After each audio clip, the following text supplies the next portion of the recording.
Hi, everyone. Thank y'all for joining us for our Beef Brunch Educational Series webinar today.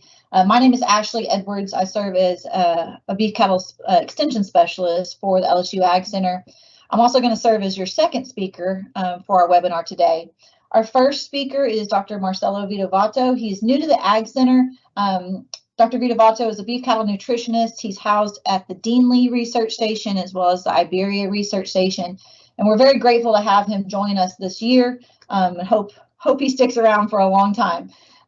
Today, Dr. Vedovatto is going to talk about weaning methods, and then towards the end, I'm going to come back in and talk a little bit about preconditioning. Just a few housekeeping notes before we get started.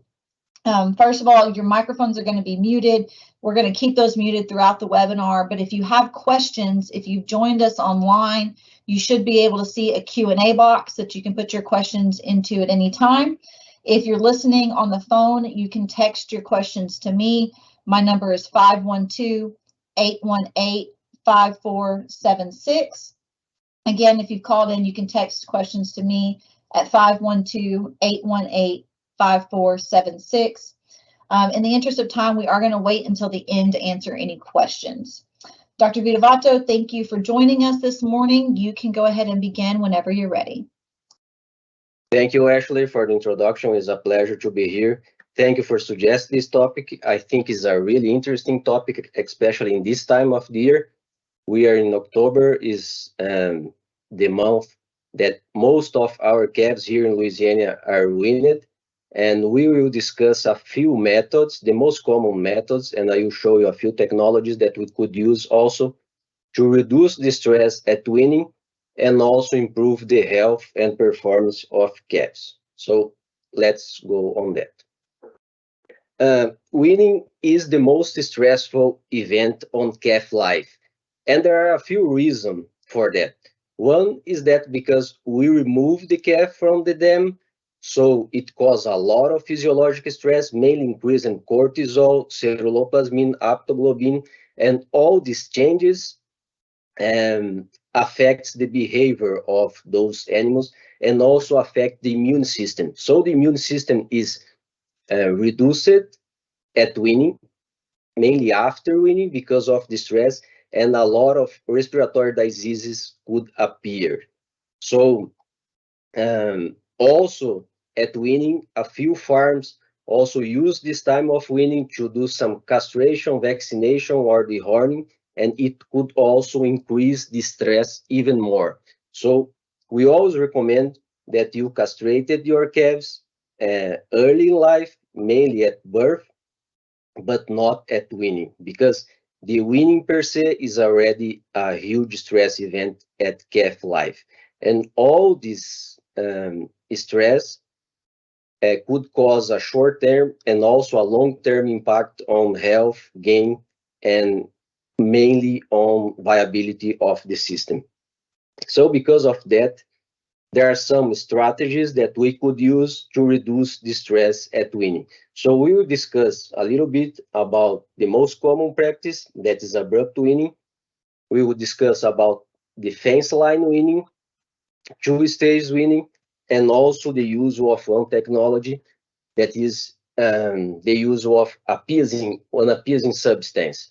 So I will show you some results of our group about two-stage weaning and appeasing substance in a few minutes. So let's start with the most common practice, the abrupt weaning. This abrupt weaning at 6 to 8 months of age, normally the calves are abruptly separated from the cow, and they are sold or they are kept in other pasture or go to a dry lot. So it's really simple to do a abrupt weaning. So it is one pros of this practice. Then there are a few advantages. One, that you can sell the calves immediately after weaning. There are low costs. You don't have a lot of handling. You don't have a lot of costs with feed or facilities, but there are strong cons that I want to focus on that. And the main one is high stress of those animals, and they have a poor performance after weaning. So this high stress also affects the immune system and cause respiratory diseases. So if those calves go to a feedlot, probably they will have more diseases compared to a low stress weaning practice that we will discuss now.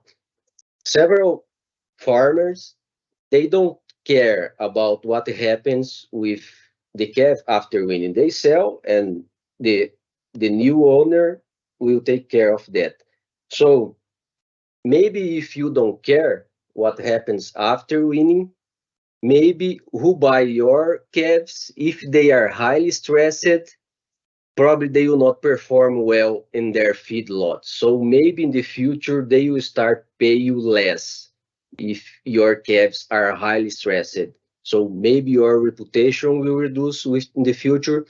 So it's always good, even if you sell the animals after weaning, immediately at weaning, it's better if your animals are not highly stressed, because probably the owner, the new owner, um, could pay a little bit more or select other provider in the future. So let's go to some um, techniques that could decrease the stress of those calves. The most the most current one that we have that reduce a lot the stress is the fence line weaning. Is a really simple technique. It's just we just have a good fence, and at day of the weaning we allocated the calves in one side and the cows in the other side, and they keep separated for about 5 to 14 days. So using this fence, the cow and calves, they still have eye to eye contact. In some in some facilities they could have nose to nose contact, and it reduces the stress a lot. And after 1 week, 2 weeks, the calves could be sold or could be sent to a pasture, and cows could be sent to other pasture, and those calves will be much less stressed compared to abrupt weaned calves. So that is the main pros, and these animals will also have better performance and health if they go to a feedlot. So we highly recommend this practice because that is the most efficient that we have today, and we will see that it's really simple to do that.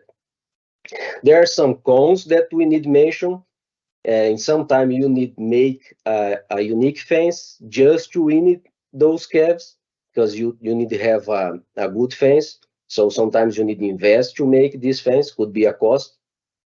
And probably if you don't have a bigger enough pasture here and here to keep those animals for 1 or 2 weeks, probably you need to provide hay to those animals, and sometimes also concentrate. So it could increase a little bit the costs using this practice.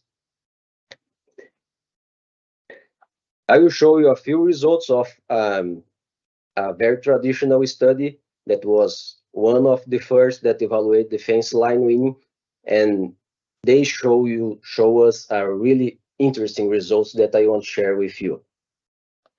So in that study, they had three groups. One group of calves were non-weaned, so they keep those animals with the cow. They have one group that were fence line weaned, and one group that was abrupt weaned. And they evaluate several behavior variables and also the performance. So let's see first the behavior. Animals that were fence line weaned, they spend more time eating after weaning, so compared to abrupt weaning. So the feed intake after weaning is the major problem of the weaning, because the stress reduces the feed intake, and that is the main cause of the reducing performance. So in this case, the fence line weaning was able to keep the the time at least of those animals consuming feed higher compared to abrupt weaning. Also, those animals of the fence line weaning were walking less, so probably they were less stressed. They were lying down more compared to abrupt weaning, and looks to vocalization. So they vocalizated much less compared to abrupt weaning, and vocalization is the main variable that shows stress at weaning. So it proves that the fence line decreases the stress compared to abrupt weaning. And they also evaluate the average daily gain. So when they evaluate for 2 weeks the average daily gain, the fence line weaning had greater average daily gain for 2 weeks after weaning compared to abrupt weaning. And when they evaluate for 10 weeks, so 2.5 months, the fence line weaning is still heavier compared to abrupt weaning. So all these results shows that the animals have less stress and then they perform it better compared to abrupt weaning. So let's go to some specific recommendations if you want to start to use your practice in your farm. Some recommendations that I could give to you. The first one is build a good fence. You can use only electric wires if you want, but you need to use 3 electric wires if you want to use only electric wires. But you could use a fence that you have at your farm and just put 2 hot irons, 2 hot wires, one to each side. I will try increase the size here for we see better this fence line that we have here at the Dingley Research Station. So here is our common fence. So here you can see one hot iron in the side of the calves, and in the other side we have other hot iron here to keep the cows away from the fence. So it's a really simple fence. You don't need to have a fence like that. You could have a simple one, but it shows how you could have one. If possible, before you separated cows and calves, could be a good idea if you bring 1 week before the day of the weaning, you bring all cows and calves to the pastures that the calves will remain at weaning. So if you bring cows and calves all to these pastures and keep them for 1 week, they will learn where is the shade, where is the feed trough, where is the water trough, and 1 week later you put the cows only to the other side, so they are already used to this pasture, and it shows in some practical way that it could reduce the stress of those animals too. Could be also a good idea you leave some dry cows here, 1 or 2 dry cows here, mix it with those. It also shows that could reduce the stress of those animals too. You probably will need to provide some hay to those animals if you don't have enough grass, and also have a good mineral supplementation, because even in this practice that is a low stress practice, those animals probably will have the feed intake reduced. So mainly the mineral status will also be reduced, so it's highly recommended that you have a good mineral supplementation for those animals.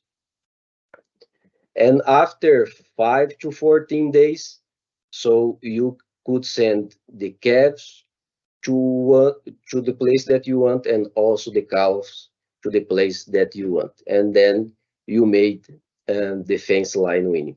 So it's a really simple practice. And who started do that probably never return to abrupt weaning, because you have much less stressed calves in your facilities. I will show you this other technique that is a 2-stage weaning. The 2-stage weaning is called 2-stage because there are actually 2 stages. The first stage is when we put this nose flap in the nose of those calves, and we keep those nose flaps for 5 to 14 days. And then in the second stage, you bring the calves back to the chute, and we remove it, the nose flap, and we remove it from the dam too. So that is the reason why it's called two-stage. There are several pros. Is a could reduce the stress compared to abrupt weaning. Is a really cheap. You will pay $2 to $3 per device and could be used for several times. You just keep it and use next year. But there are some cons. One is that it could cause some lesions or abscesses in the nose. And also you need bring the calves to the chute at least 2 times. So could be higher handling compared to abrupt weaning. I will show you the results of one of the first study that evaluate this practice, and they have 3 treatments. One was control, that those animals were abrupt weaning, and they evaluate short two-stage that was using the nose flap for only 3 days, and long two-stage that was using the nose flap for 14 days. And they evaluate behavior and also performance of those animals. What they found here is that the two-stage compared to abrupt weaning walk less after weaning. They were eating more, they were lying more, and they were vocalizing much less compared to abrupt weaning. And when they evaluate the average daily gain, they saw that when they used the nose flap for 3 days, it decreased the average daily gain before weaning, and for 14 days decreased even more before weaning. But after weaning, those animals that were using the nose flap before weaning, they had better performance compared to abrupt weaning. But when they evaluate the entire period, that was 14 days before weaning until 44 days after weaning, those calves that receiving the nose flap, they had lower average daily gain. And that is a type of results that we are finding in several new studies. So looks that these nose flaps reduce the stress after weaning, but it increases the stress before weaning. So during the time that they are using those nose flaps, it causes some stress to those animals. And in overall, we don't know exactly if this practice pays off. So there are several researchers who recommend this practice and others not, and we will see what could affect the effects of this technique, and I will make some recommendations. I want to show you a few bad results of nose flaps. In this study, they used this model of nose flap for 5 days, and look the abscess that caused in some Bos indicus and some Bos taurus animals. So when they use it for only 5 days, it's common we use for 14 days. So it could cause some abscess if you choose a model that has a very narrow nasal opening, like this one. Our group conducted one study using the same model that was used in this study. We didn't know these results before we started our study, and we found a similar results to what they found. When we evaluate average daily gain of the calves, the two-stage weaning, the use of nose flaps, reduced the average daily gain of those calves compared to abrupt weaning.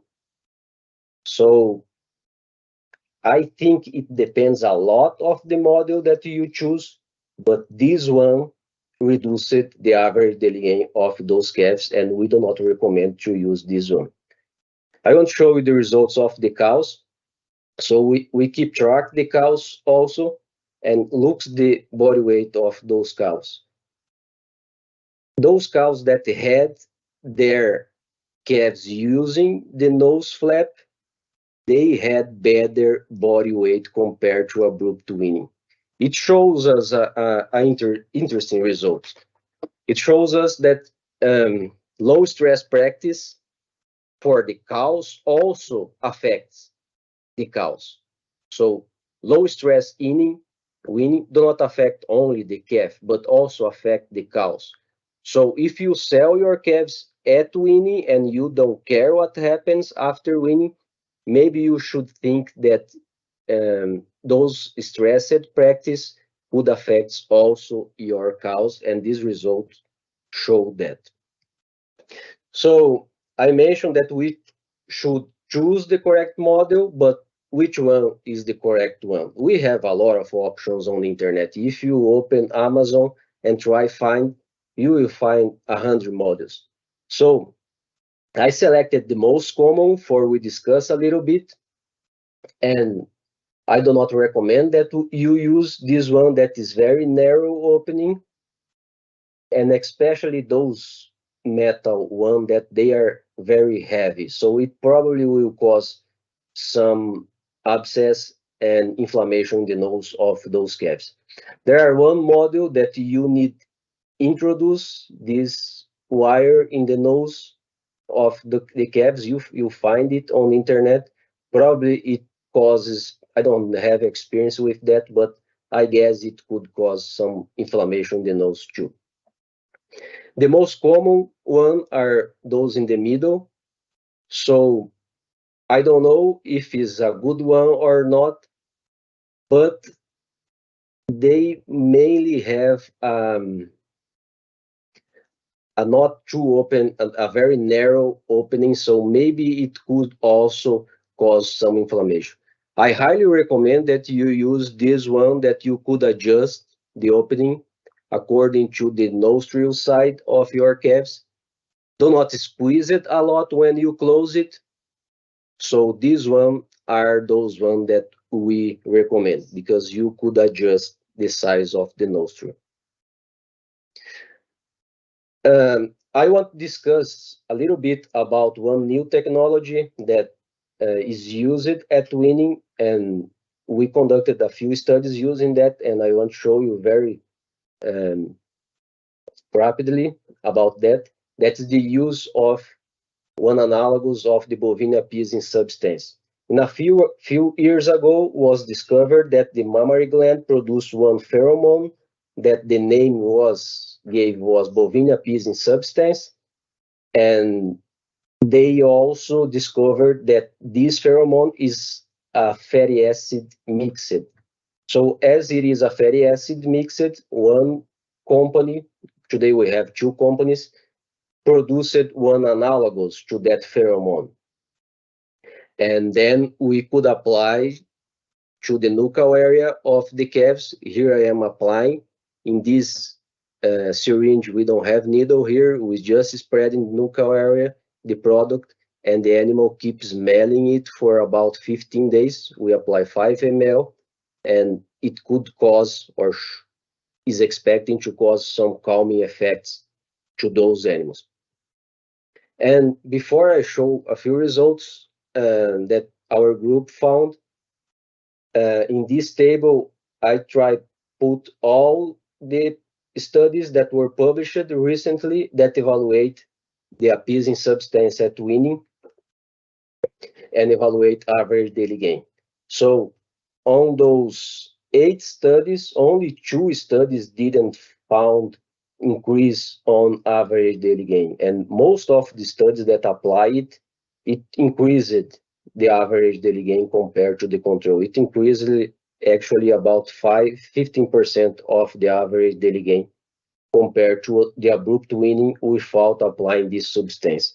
So I think this substance could be a good technology for we use today, and the cost per animal should be about $3 to $5 per animal per application. I will show a few results of one study that we are conducting and that we applied those appeasing substance, and we evaluate the behavior and a lot of physiological alterations on those animals.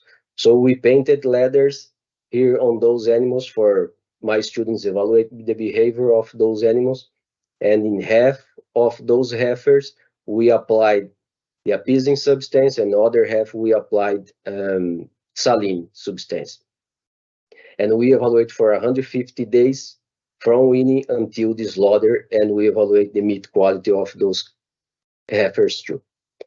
The first thing, we evaluate the temperament of those heifers at shoot. So we evaluate entry score, exit score, and shoot score. So lower number are animals that are with low stress, and greater number are animals with higher temperament.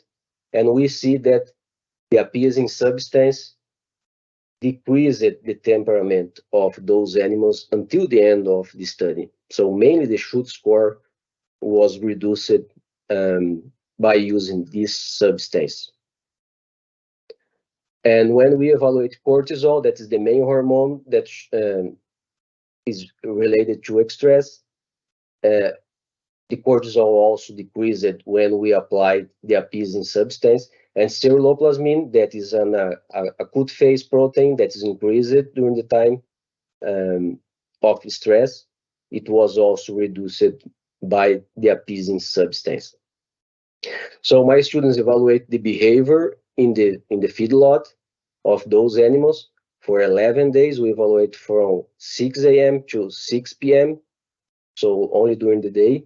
And the animals that receiving appeasing substance, they were walking more.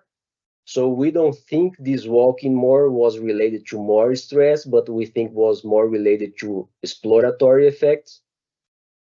But they spend more time drinking water, more time eating, that's really important, less time standing, less time looking for the dam, and less time vocalizing too. So it shows that this substance reduced the stress of those animals. We also evaluate the immune system. So we applied a vaccine, and then we evaluate the concentration of titers, and we saw that the appeasing substance, the animals that receive appeasing substance, they had greater titers concentration of those virus that we applied by vaccine. The cortisol has a high correlation with immune system, and it explains why those heifers that received the appeasing substance had better immune system. We also evaluate the meat quality, and I will show you only two variables. That is a myofibrillar fragmentation index. It shows the tenderness. So animals that receive appeasing substance, the meat was less tender and also had less T-bars. T-bars shows lipid oxidation. So those meat from animals that receive appeasing substance had less meat oxidation, and probably will have higher shelf life compared to the others. So those were the main results of those three technologies that we have. I only want to mention about traditional versus early weaning methods. There are some farmers who ask about early weaning. We recommend you early weaning at about 90 days of age, and we recommend that you use early weaning only during the times of forage shortage, or your cows has a poor body condition score, or for a first calf heifer that is in a poor body condition score. So we recommend that you could early wean your calves at about 3 months of age.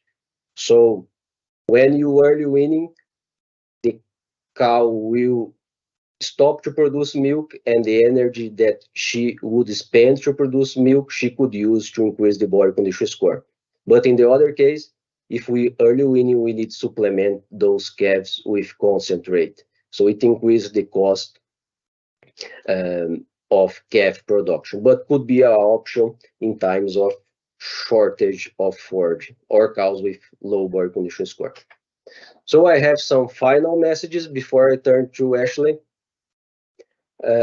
Always opt for low stress practice of weaning. high stress do not affect only the performance of the calves, but also the cows. So you should be aware of that. Today, the fence weaning method is the best option that we have, and we highly recommend that you adopt fence line weaning. If you don't have the facilities to do a fence line weaning, you should consider using two-stage weaning, but select the nose flap correctly and use for no more than 7 days.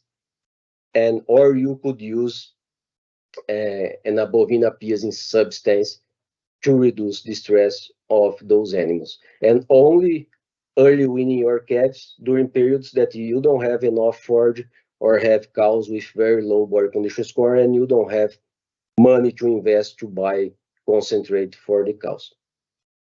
I want to leave you a final message that is less stress is good for cows, calves, and also for your pocket. So is always we always recommend that you choose to adopt low stress practice in your operation. And thank you very much.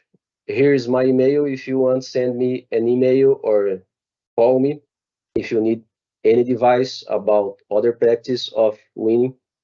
And thank you very much. And I will turn to you, Ashley. Wonderful, thank you.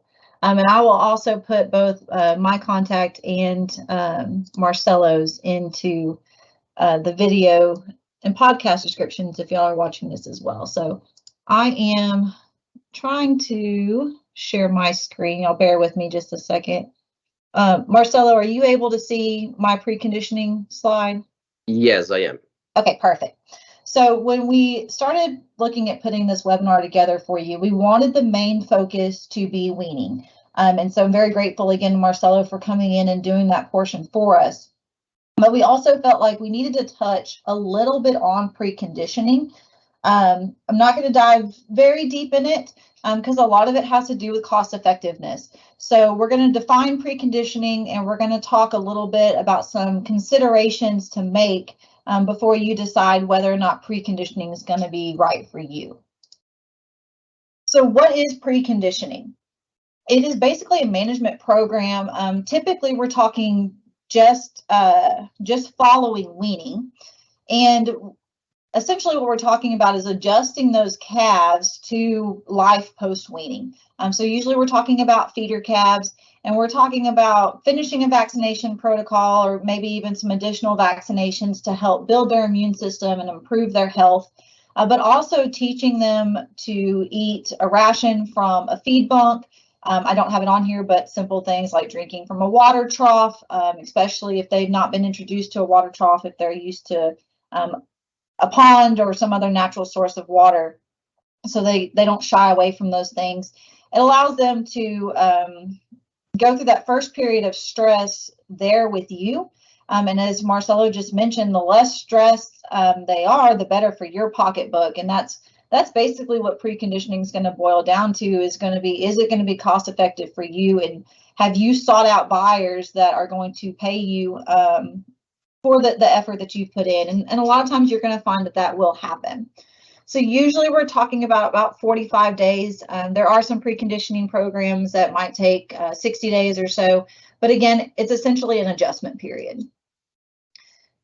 Benefits. So again, producers choose to precondition calves, typically post-weaning, and they're making them more marketable. So the biggest thing, and I cannot emphasize this enough, is to seek out buyers specifically looking for, or those that are going to pay a premium for preconditioned calves.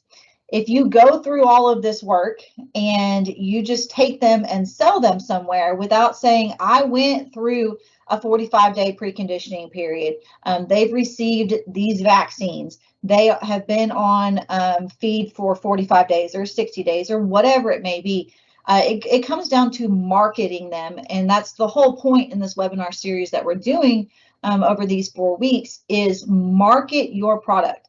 Say the effort that you put into it and get paid for that effort. So again, just touching on the benefits, I think the biggest benefit is an enhanced immune system. So not just from the vaccinations that you've given them, but also taking them through that period of time just post-weaning and allowing them to go through that transition. I guess that's a stressful time, that stressful transition in a more familiar environment maybe where they're still kind of located on your place, or just where you're able to watch them so that when they move on to the next stage, they know, hey, I've already gone through one transition. This next one might not be so bad. New environments might not be so bad. Yes, they will still stress some when you take them to a new environment no matter what, but they're less prone to being severely stressed out.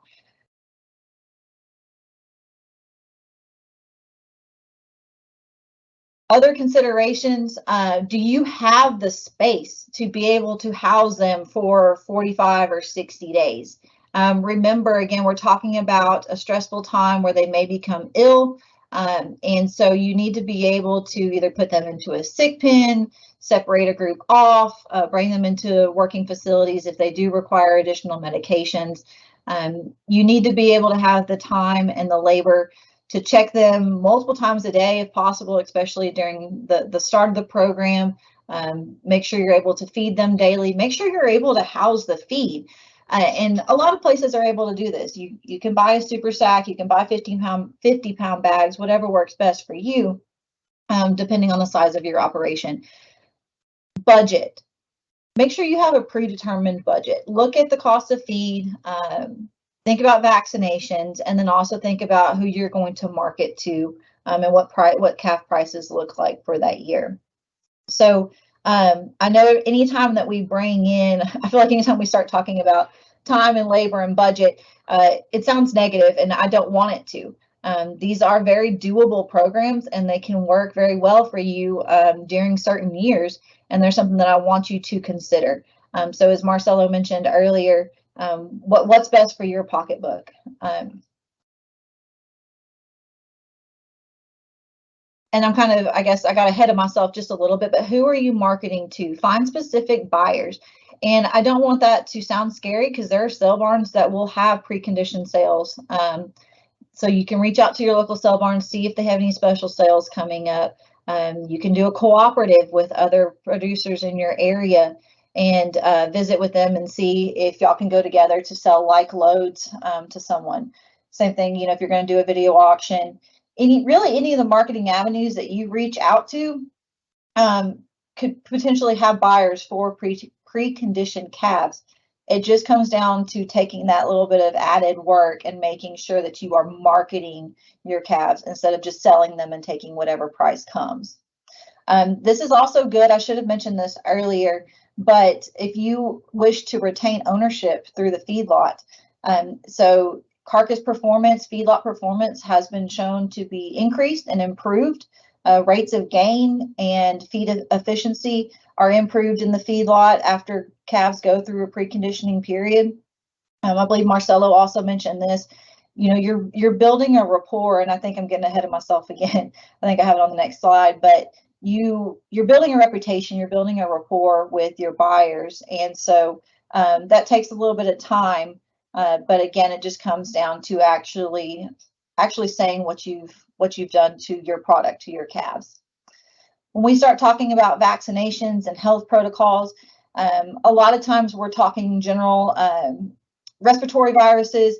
Buyers might require certain vaccinations, and so kind of doing your homework ahead of time and figuring out which vaccinations your buyers are going to want to make sure you're not missing any. But we're talking usually the general IBR, BVD, parainfluenza, respiratory syncytial virus, the clostridials, blackleg, and those sorts of ones. So just our common calf vaccinations, that's usually what they're looking for. It's not anything crazy or anything out of the ordinary. Nutrition, as you know, feedstuffs have different prices each year. And as you also know, nutrition is usually the most the highest incurred cost for any kind of beef cattle program. And so looking at that, sourcing your feed ahead of time, visiting with your extension agent, visiting with Dr. Vedovatto or me, figuring out what to feed these calves during that transition period, and making sure you're going to be able to source that feed, but also make sure that you're going to get desirable rates of gain and you're going to reach whatever target weights, you're looking for at that point in time. Again, if this is something that's new to you, something you haven't really looked at, you have no idea what to expect them to gain, or what weight to reach at the end of a preconditioning program, just visit with one of us and we're happy to dig into that a little bit further with you. So just to kind of wrap up, again, I didn't want to make this too in-depth or too complicated. I kind of just wanted to introduce this topic to you and define it and give you some considerations to make. But what preconditioning boils down to is some years it's fantastic to have this, and some years it might not be as cost effective to hold on to them. I say that, but I also want to emphasize that we want calves to go through the lowest amount of stress as possible. So this is a preconditioning program tag teams onto whatever weaning method you've just utilized. And so you want to use one of those low stress weaning methods that Dr. Vedovatto mentioned. If it works for you, if you have the buyers and it works for you to hold on to them and go through this preconditioning period for a month or two post weaning, we highly recommend it. It is definitely operation dependent and year dependent. So we can sit down with you, we can look at costs, we can look at your production goals and visit and decide if it's worth the time, and we can do that year to year. So the last little thing that I have down there is, we mentioned it earlier, both of us did. Remember, it takes time to build trust and rapport with your buyers. So regardless of what it is that you do, whether it's the weaning or the preconditioning or both, have a little bit of patience, but also remember that marketing and keep your records. Tell them what you did and try to stay consistent from year to year, so that way you do build that positive reputation. So with that, if you have any questions, again, I didn't put my contact information on this slide, but I will have it in the video in the podcast description. I know that Marcelo and I are both happy to visit with you on any portion of this. So just reach out to us in the future and we can answer any questions that you may have. Thank y'all for joining us today. We're going to be live again next week, and I think we'll have Mr. Tyler Bro will be talking about buyer expectations.